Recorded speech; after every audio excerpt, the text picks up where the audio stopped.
दोस्तों, सऊदी अरब और यमन के बीच एक बार फिर से तनाव बढ़ना शुरू हो चुका है।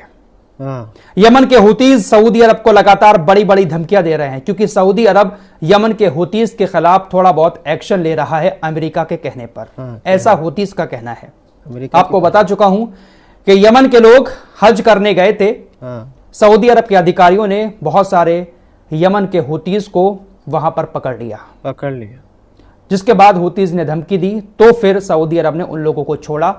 सऊदी अरब उन लोगों को अदन तक पहुंचाना चाहता था, लेकिन फिर धमकी दी हुतीज ने। उसके बाद सऊदी अरब की गवर्नमेंट ने फ्लाइट को यमन की राजधानी सना के एयरपोर्ट पर भेजा। यमन के एयरपोर्ट पर अपनी सारी उड़ानें सऊदी अरब बंद करना चाहता है। इसके अलावा सऊदी अरब की जो बैंक हैं यमन के अंदर, उनको भी सऊदी अरब ने ट्रांसफर कर दिया है। बैंकों को भी यमन के अंदर सऊदी अरब ने बंद कर दिया। तनाव काफी ज्यादा बढ़ चुका है। सऊदी अरब चुपके चुपके बहुत सारे एक्शन यमन के ऊपर ले रहा है। इन सारी चीजों को देखते हुए हुतीज के जो नेता हैं अब्दुल मलिक अल हौती, उन्होंने सऊदी अरब से बहुत सारी बातें कही हैं।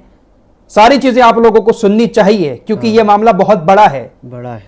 इस वक्त गाजा की जंग चल रही है। सभी इस्लामिक देशों को गाजा का साथ देना चाहिए और ऐसे में अगर दो इस्लामिक देश आपस में ही लड़ जाते हैं तो ये अमेरिका और इजराइल की कहीं ना कहीं जीत हो सकती है।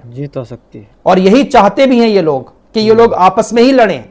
यमन के हुतीज सऊदी अरब के ऊपर हमला करें, सऊदी अरब यमन के हुतीज पर एक्शन ले, और इसीलिए ये लोग एक दूसरे को लड़ाने में लगे हुए हैं। फिलहाल अब्दुल मलिक अल हौती ने कहा कि सऊदी को यह एहसास होना चाहिए कि उनके लापरवाह मूर्खतापूर्ण कदम बर्दाश्त नहीं किए जा सकते और उन्हें अपने गुमराह रास्ते से हट जाना चाहिए।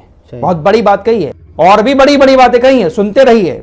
अमेरिका ने हमें मैसेज भेजा, यानी हुतीज को मैसेज भेजा कि वो सऊदी अरब को हमारे खिलाफ आक्रामक कदम उठाने के लिए प्रेरित करेगा, यानी उकसाएगा। और इसी वजह से सऊदी अरब में अमेरिकी दौरे भी हुए थे। कितनी बार सऊदी अरब पहुंचा था अमेरिका का विदेश मंत्री एंटनी ब्लिंकन। शायद ये हुतीज के खिलाफ उकसाने के लिए सऊदी अरब पहुंच रहा था। गाजा में सीजफायर का नाम था, लेकिन मामला कुछ और ही था।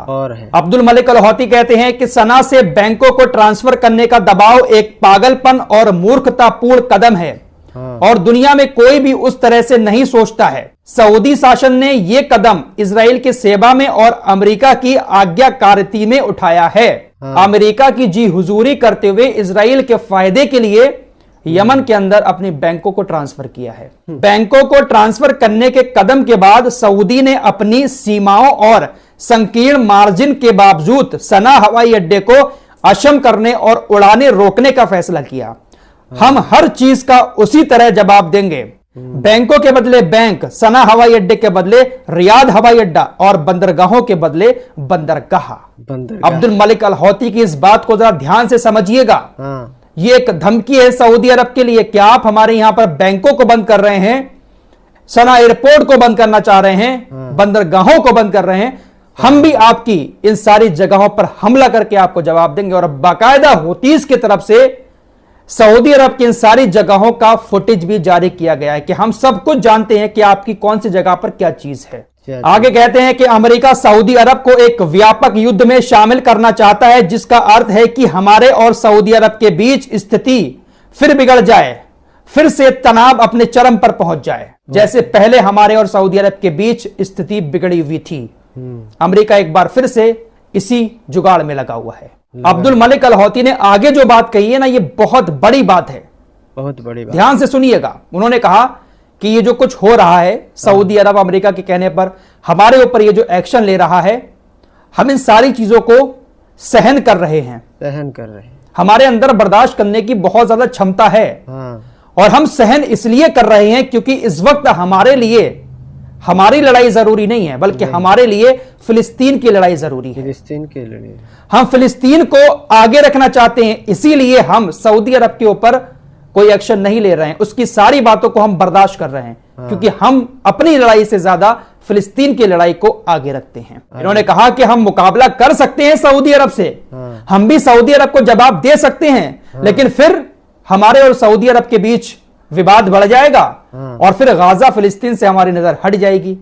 हम ये नहीं चाहते। सऊदी अरब हमारे ऊपर कितने भी एक्शन ले ले, लेकिन हम अपनी भलाई से ज्यादा फिलिस्तीन के बारे में सोचते हैं, इसलिए हम सारी बातें सहन कर रहे हैं। बहुत बड़ी बातें हैं ये जो हूतीस की तरफ से कही जा रही हैं, लेकिन ये चीज सऊदी अरब की सरकार को शायद समझ नहीं आ रही है। इन्होंने कहा कि सऊदी अरब की मीडिया खुले तौर पर इजरायली हितों की सेवा करता है, सब कुछ इजराइल के लिए करता है सऊदी अरब का मीडिया। आगे कहते हैं कि सऊदी शासन अभी भी हमास के सदस्यों को जेलों में बंद रखता है और दुश्मन के खिलाफ आंदोलन के रुख को आपराधिक मानता है। यानी हमास जो कुछ कर रहा है उसको सऊदी अरब अपराध मानता है। हमने सऊदी शासन को हमास के कैदियों के बदले में अपने पायलटों को रिहा करने की पेशकश की, लेकिन उन्होंने दुश्मन की खातिर इनकार कर दिया। हूतीज ने सऊदी अरब के कुछ पायलट को गिरफ्तार कर रखा है। उन्होंने कहा कि हम आपके पायलटों को छोड़ देंगे, आपने जो हमास के लोगों को अपनी जेलों में बंद कर रखा है उनको आप छोड़ दें। लेकिन सऊदी अरब ने इनकार कर दिया कि हम हमास के लोगों को नहीं छोड़ेंगे। आगे कहते हैं कि अमेरिकी आपको उलझाने की कोशिश कर रहे हैं और अगर आप ऐसा चाहते हैं तो इसे आजमाएं। अगर आप अपने लिए अच्छा चाहते हैं और अपने देश और अर्थव्यवस्था के लिए स्थिरता चाहते हैं तो हमारे देश के खिलाफ अपनी साजिशों को रोकें। आक्रामक की ओर कदम हमारे देश के खिलाफ तनाव एक ऐसी चीज है जिसे हम कभी भी एक्सेप्ट नहीं कर सकते, बड़ा होगा और अमेरिकियों पर भरोसा मत करो, वे गुमराह करते हैं। फिलहाल 100 बात की एक बात यह है कि अब्दुल मलिक अल हौती ने सऊदी अरब को एक बार फिर से आंखें खोलने के लिए कहा है कि आप गुमराह हो चुके हैं, अमेरिकी आपको गुमराह कर रहे हैं और आप हमारे खिलाफ एक्शन ले रहे हैं। और वाकई में लगता तो ऐसा ही है कि ये लोग चाहते हैं कि सऊदी अरब और यमन एक बार फिर से आपस में लड़ जाएं ताकि गाजा से सबकी नजर हट जाए और हूतीज लाल सागर के अंदर जो कुछ कर रहे हैं वो वहां पर वो सब करना बंद कर दें, क्योंकि जब सऊदी अरब के साथ भिड़ जाएंगे उधर लड़ाई शुरू हो जाएगी तो लाल सागर से भी उनकी निगाह हट जाएगी। तो यही सारा गेम चल रहा है और सऊदी अरब बहकावे में आकर यमन के हूतीस के खिलाफ एक्शन पे एक्शन लिए जा रहा है। हूतीस कह रहे हैं कि हम सहन कर रहे हैं भाई साहब। तो ये सब चल रहा है मिडिल ईस्ट के अंदर, इसीलिए तो फिलिस्तीन आजाद नहीं हो पा रहा है। गाजा इतने लोग मारे जा रहे हैं, वहां पर उनके अपने ही साथ नहीं है, धोखेबाज हैं अपने ही। इधर सऊदी अरब ने यमन से अपनी बैंकों को ट्रांसफर कर लिया। वहीं एक बड़ी खबर रूस और ईरान को लेकर आ रही है। रूस और ईरान के रिश्ते बहुत ज्यादा मजबूत हो रहे हैं। रिश्ते इतने मजबूत हो चुके हैं कि कल आपको मैंने बताया था कि डॉलर को हटाकर अब रूस और ईरान लोकल करेंसी में ही सारा व्यापार करेंगे।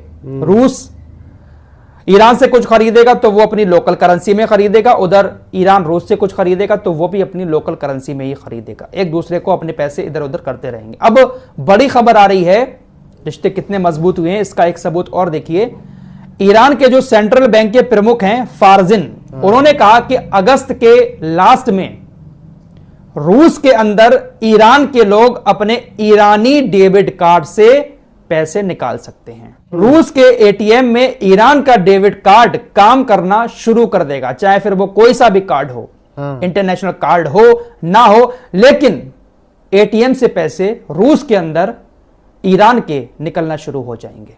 तो संबंध काफी ज्यादा मजबूत हो रहे हैं ईरान और रूस के। फिलहाल भारत के प्रधानमंत्री नरेंद्र मोदी भी रूस की यात्रा पर गए हुए हैं। यूरोप के अंदर इस बात को लेकर भी काफी चर्चा है, क्योंकि भारत ईरान के भी करीब है और अब रूस की यात्रा पर गए हुए हैं, तो डर है यूरोप के देशों को भी कि भारत फिर इन लोगों के साथ ना मिल जाए।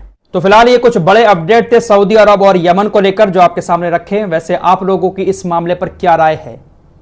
क्या इस वक्त में सऊदी अरब की सरकार गलत कर रही है? क्या इस तरह के माहौल में आपस में लड़ना सबसे बड़ी बेवकूफी है? कौन सही है, कौन गलत है? आप लोग कमेंट बॉक्स में जरूर बताएं। मिलते हैं एक और नई वीडियो के साथ, तब तक के लिए अपना ख्याल रखिएगा। अल्लाह हाफिज। दोस्तों, हमारी वीडियो पसंद आए तो फॉलो सब्सक्राइब जरूर कीजिए और साथ ही साथ शेयर भी कीजिए। मिलते हैं अगली वीडियो में, तब तक के लिए अपना ख्याल रखें। धन्यवाद।